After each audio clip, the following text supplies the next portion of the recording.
बिस्मिल्लाहिर्रहमानिर्रहीम। अस्सलाम वालेकुम। आज हम स्टार्ट करेंगे B6 विटामिन। जो B6 होता है वाटर सेलुबल विटामिन है, बी कॉम्प्लेक्स विटामिन है। एक्चुअली जो विटामिन B6 है ये कलेक्टिव टर्म है। इसमें 3 विटामिन आते हैं। पायरिडॉक्सी जिसका सोर्स प्लांट्स है, मतलब ये प्लांट से ऑब्टेन होता है। पायरिडॉक्सी, पायरिडॉक्सल, पायरिडॉक्सामिन। पैराडॉक्सल एंड पैराडॉक्सामिन ये दोनों जो विटामिन है इनका सोर्स एनिमल्स है, और जो पैराडॉक्सी है इसका सोर्स प्लांट है। अब ये जो B6 है, मतलब जो तीनों विटामिन हैं ये डेरिवेटिव्स होते हैं पायरीडीन का। जो पायरीडीन होती है ये हाइड्रोसाइक्लिक एक कंपाउंड है जिसमें 3 डबल बॉन्ड होते हैं जो अल्टरनेट करते हैं विद 3 सिंगल बॉन्ड, और इसके दरमियान में एक नाइट्रोजन का एटम प्रेजेंट होता है। अब ये इसके डेरिवेटिव्स है तीनों। ये जो तीनों होती हैं ये इनका स्ट्रक्चर सेम होता है, सिर्फ फंक्शनल ग्रुप इनका डिफरेंट होता है। तो हम सिर्फ उसी फंक्शनल ग्रुप को देखेंगे, वही मैंने मेंशन किए हुए हैं यहाँ पे। अगर फंक्शन ग्रुप यहाँ पे एल्डिहाइड प्रेजेंट है तो ये एल्डिहाइड ग्रुप है ना, CHO, CHO। अगर एल्डिहाइड ग्रुप प्रेजेंट है तो हम इसको नाम देंगे पायरिडॉक्सल का।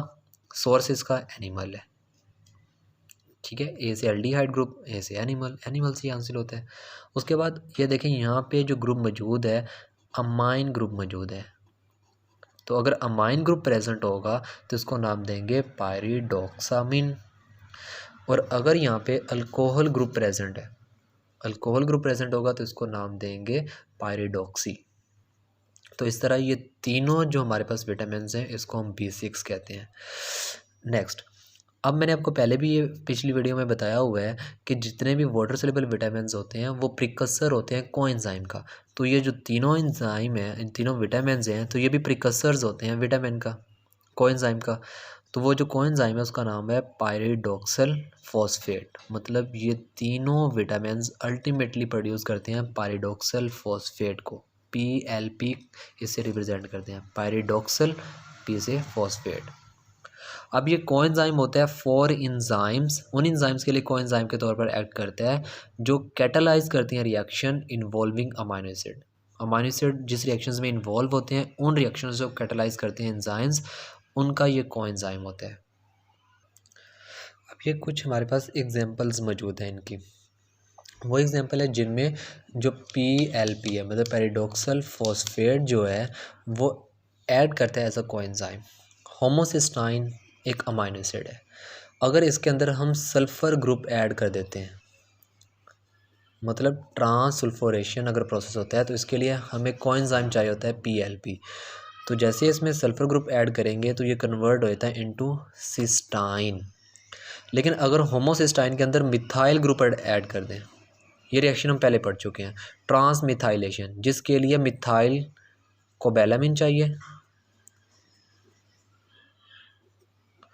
मिथाइल कोबैलामिन चाहिए होता है। इसके साथ जो टेट्राहाइड्रोफोलेट है उसकी फॉर्म चाहिए होती है N5 मिथाइल। तो ये दोनों ऐड करते हैं कोएंजाइम।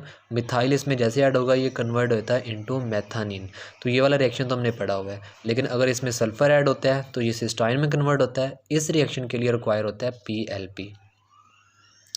उसके बाद अगली एग्जांपल देखें, ट्रांस अमाइनेशन, मतलब अमाइन जो ग्रुप है वो एक अमाइनो एसिड से दूसरे अमाइनो एसिड में ट्रांसफर हो जाएगा, तो ट्रांस अमाइनेशन हो जाएगी। जैसे ऑक्सैलो एसीटेट है, इसमें से अमाइन ग्रुप निकलेगा, जैसे निकलेगा ये कन्वर्ट होता है इनटू एस्पार्टेट, इसमें ऐड हो जाएगा ग्लूटामेट में, तो ग्लूटामेट कन्वर्ट होता है इनटू अल्फा कीटोग्लूटारेट। तो इस रिएक्शन के लिए भी कोएंजाइम जो यूज़ होता है वो PLP है। डी अमाइनेशन, डी मतलब होता है रिमूवल, अमाइन मतलब अमाइन ग्रुप। तो सीरीन एक अमाइनो एसिड है जिसमें से अमाइन जैसे ग्रुप निकलेगा ये कन्वर्ट होता है इनटू पायरोवेट, और जो अमाइन ग्रुप है वो अमोनिया की सूरत में रिलीज हो जाता है।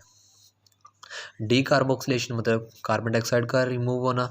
तो हिस्टिडीन जो अमाइनो एसिड है इसमें से कार्बन डाइऑक्साइड जैसे रिमूव होगी तो ये कन्वर्ट होता है इनटू हिस्टामाइन।